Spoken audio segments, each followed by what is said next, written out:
Sejam bem-vindos ao nosso podcast A Verdade. Boa noite, senhoras e senhores. 69. Nos siga em nossas plataformas A Verdade, em todas elas, todas as nossas redes sociais com o mesmo nome. Nós estamos aqui mais uma vez com nosso amigo, nosso convidado, irmão, sempre presente, etc. Alceu Campos. E aí, senhor? Futuro candidato, ou melhor, pré-candidato a vereador, a uma das vagas a vereador pela cidade de Manaus. Esperamos que você, juntamente com o nosso amigo Jair Tavares, passe nessa convenção e mostre como é que um vereador de verdade deve fazer pela sua nação, pela sua pátria, pelo seu estado. Nós temos ideias e temos projetos e vamos fazer a coisa acontecer. A começar pela nossa cidade. Pela nossa cidade. Um dia a gente chega lá, bem longe. Ninguém chega lá, se Deus quiser. Então, o seu...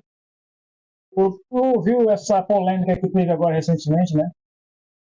Um atentado ao Donald Trump lá nos Estados Unidos. E a mídia safada dizendo aquelas asneiras que já deveriam ser caçadas, né? Que tem sempre. Elas fazem a fake news, mas não acontece nada com as merdas dessas aí.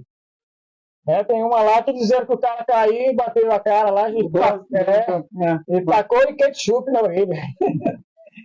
Umas e outras aí, né? Como até hoje ainda existe aquele Lula Molusco mentiroso da Silva, que diz que até hoje duvida da facada do cidadão. Eu falei, se ele acha que é mentira, ele tem que deixar testar nele. Deixa testar. Nele, né? Vê aquela situação lá, aquela operação não foi falsa, não. Aquela cicatriz não é falsa, não. Né? Então, meu amigo, o que você acha? Lá do atentado contra a vida do presidente, lá dois presidentes, no caso, é o cenário real que a gente vive hoje, entendeu? A gente ser de direita, ou a gente é uma ameaça, ou a gente é uma ameaça. Eu acredito que nós somos uma ameaça. Porque, imagina aí, temos políticos hoje vamos falar do Brasil, temos políticos aí arrolados em processo, e se perderem um foro privilegiado, abrir espaço para a direita ganhar, que nós vamos ganhar e vamos colocar botar esse cara na cadeia, o que vai acontecer? Eles estão lutando a todo custo para não perder esses foros privilegiados. Agora, já colocando no cenário americano, que é os Estados Unidos, o Donald Trump, ele fez um excelente trabalho como presidente a respeito do tráfico de drogas. Não sei se você tem conhecimento lá do órgão de controle do tráfico, chama-se DEA, Departamento Antidroga. Então, esse cara botou grandes cartéis do México, da Colômbia, da Venezuela, aqui mesmo no Brasil, na cadeia. Entendeu? E a maior preocupação do crime organizado é ser julgado em território americano. Então, esse foi um trabalho muito, muito ferrenho que ele fez contra o tráfico de droga lá. E aí, matar ele é a garantia que o crime tem de se manter impune. Isso, tem de se manter impune. Etc. Então, a minha visão é essa. Mundialmente, ele é a maior liderança da direita. Aqui temos no Brasil aqui o Bolsonaro, maior liderança de direita no Brasil. Entendeu? E temos nos Estados Unidos a maior liderança de direita, que chama-se Donald Trump. Então, existem muitos interesses. Entendeu? Os Estados Unidos, ao longo de muito tempo, ele foi a garantia da paz em muitos países. E para se garantir a paz, às vezes tem que sacrificar muito lobo. Então, existe muito lobo interessado na morte dele. Terroristas, pessoas que caíram do poder por submeter o povo ao absurdo, ao matar a própria população, que é o conselho em Bagdá, no Iraque, lá onde ele interviu. E as facções lá grupo islâmico e agente terrorista. Então, eles tomaram o poder lá, os Estados Unidos foi lá e interviu. Então, essa gente tem muito interesse na morte do Donald Trump. Essas intervenções aconteceram muito na época de Donald Trump. Hoje você não vê essa intervenção aí por parte desse presidente aí. Detalhe disso, o Afeganistão. O Afeganistão tomou o país quando ele saiu. Certo. Aí eles se tornaram vítimas. Para te ter noção que existe muita gente interessada na morte dele. Porque enquanto nós temos aí o presidente do país de esquerda que ele é totalmente a favor que o país tenha acesso aos Estados Unidos, já o Donald Trump tem uma política mais rígida no controle das fronteiras. Tipo, ele era a garantia, ele tinha um pensamento que o que é nosso a gente cuida. Já o presidente atual, que é o Donald Trump, né, ele fala o seguinte: e o Brasil é para todos. Isso traz muita pobreza, a gente vê isso no Brasil. nós tivéssemos controle uma pobreza muito grande no nosso país, porque a gente abre as portas para os outros países, muitos deles vêm para trabalhar, estão tomando o nosso emprego, não faz mal nenhum. O problema é que muitos deles vêm para dentro do país para cometer crime.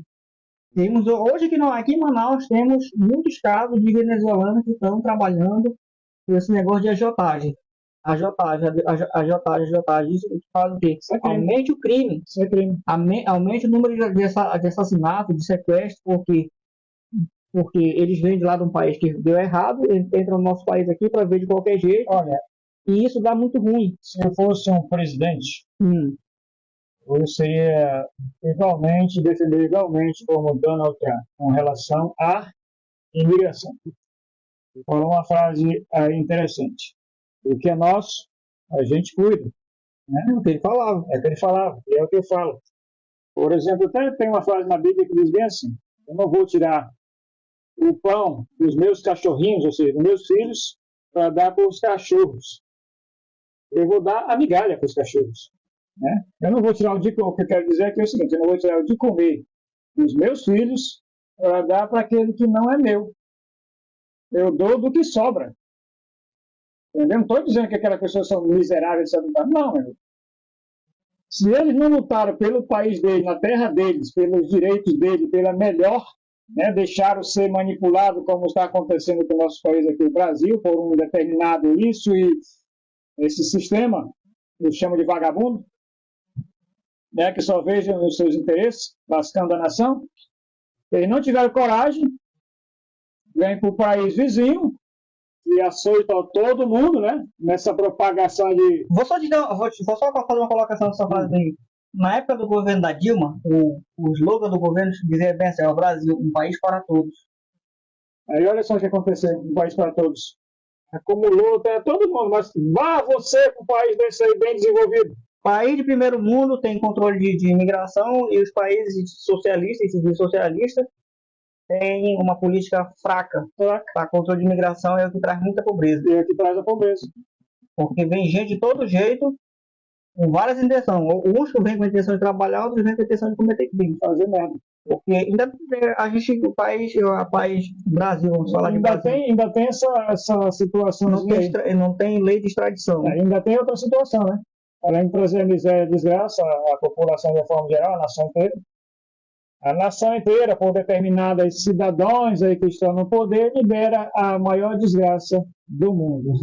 O que não presta, não presta. O que é droga, é droga. Estão liberando a droga. Não, é só um cigarrinho, meu filho. Maconha é a abertura para as outras merdas aí que... É uma droga, é uma desgraça. Voltando lá no Donald Trump lá. Então, voltamos. Um atentado que a esquerda sempre vai manipular dizendo que foi uma jogada política, que foi com intenção de um político, para que ele volte ao patamar de ser político.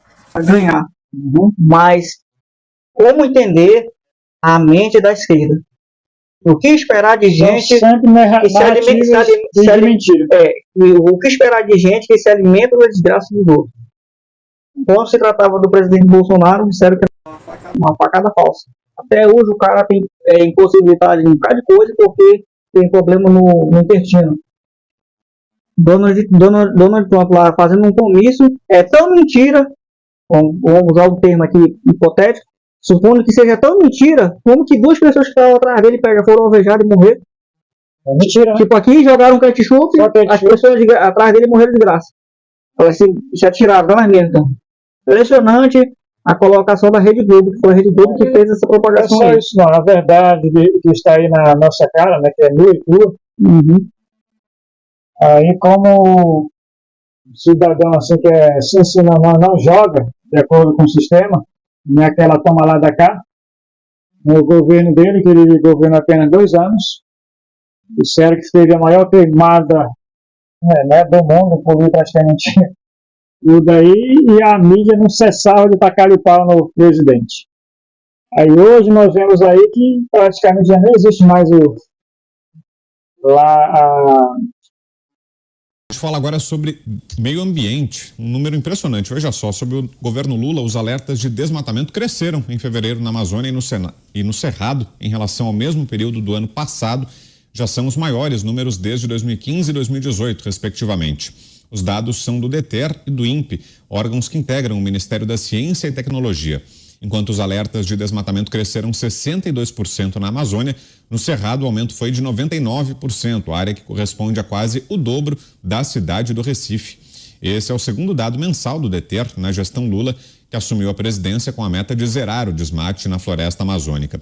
Os alertas do sistema DETER servem de base para apontar as áreas mais devastadas e orientar as ações de órgãos como o IBAMA e o ICMBio. Pavinato. Isso porque todos os olhos da administração estão voltados para a Amazônia agora, né?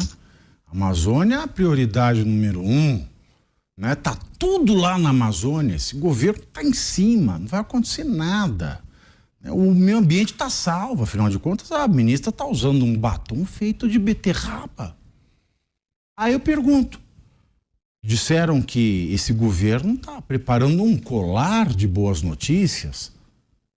Eu me pergunto, esse colar é de se usar no pescoço ou é um colar de pompoarismo? Se fosse o Bolsonaro na presidência, já teria sido impeachmentado, mas quando se trata de um presidente que tem, ou ele é dono do Supremo Tribunal, ou ele tem rabo preso com o Supremo Tribunal, que nada acontece com ele. Ou o Supremo Tribunal tem rabo preso com ele. Um dos dois. Vou falar aqui, sabe o que é interessante? Eu observo no governo do Lula hoje, é que não tem combate à corrupção. Sabe como é que ele está combatendo a corrupção? Cortando verbo da segurança pública, né? Pagando mais. E sabe como é que ele está combatendo o crime organizado no Brasil, né? Na minha opinião, está favorecendo a liberação da maconha, que é para não faltar emprego para os traficantes. Até todo mundo se mantém empregado no tráfico de drogas. Só pode, porque não tem, mano. Não dá em matéria nenhuma dizer assim, ó, o governo Lula prendeu tanto. Não tem, mano, não vi. Na época do Bolsonaro. São Paulo ali, que é o Tarcísio, no caso, está fazendo um trabalho excelente em cima do crime organizado. Botou lá o ministro da Segurança Pública, que é o Berrite, né? Yeah. E ele está botando para arrebentar, mano. Ele bolou três planos de combate ao crime organizado, que um é usar o próprio jogo de crime para combater o próprio crime, outro, colocar alta liderança no presídio. E o terceiro passo é desgastar o crime organizado, quebrar a cadeia financeira deles. O que aconteceu, pô? A gente vê isso por parte do governo federal. Me diz aí, já viu algum jornal dizer assim, teve essas ações do governo federal? Não tem. A gente vê por parte do Supremo Tribunal ele querendo liberar a maconha. As leis, né? Aí só para tu ter mais ideias, né? Para ir a mentira. Não falamos aqui, a maior queimada está acontecendo agora nesse desgoverno. Né? E não está tendo ataque nenhuma da mídia, das outras. Se fosse no governo Bolsonaro, o Supremo Tribunal teria dado 48 horas para ele resolver o problema. Ou pelo menos lá se manifestar. Não está tendo ataque nenhum. O Bolsonaro, como você acabou de falar com a relação ao tráfico de droga, a Polícia Federal prendendo quilos e mais quilos, toneladas e mais toneladas de droga, e até agora nenhum quilinho. Ele fez foi liberar. Né? Olha só, 6 meses de governo Bolsonaro, ele fez aquela Liga da Justiça lá, que era o Moro e outros lá envolvidos na segurança pública. Colocaram a maior. Olha só, o que o PT não fez em 12 anos, que é até aquela da Dilma, o Bolsonaro fez em 6 meses. Pegou todas as lideranças do crime organizado pela Polícia Federal. Quando o Lula assumiu esses traficantes. Foi até elogiado pelo inimigo dele, o Ciro. Pois é. E o Bolsonaro foi lá e fez, irmão. Aí, sabe o que eu acho interessante é que deu no jornal, o que eu estou falando é que deu no jornal, é que essas lideranças que têm presídios federais voltaram para o seu estado. Entendeu? O governo do presidente atual, o presidente, essas lideranças que o Bolsonaro colocou no presidente federal, para distanciar o controle deles ao tráfico de droga, eles voltaram para o seu estado. Entendeu? Sem contar a liderança que o Supremo Tribunal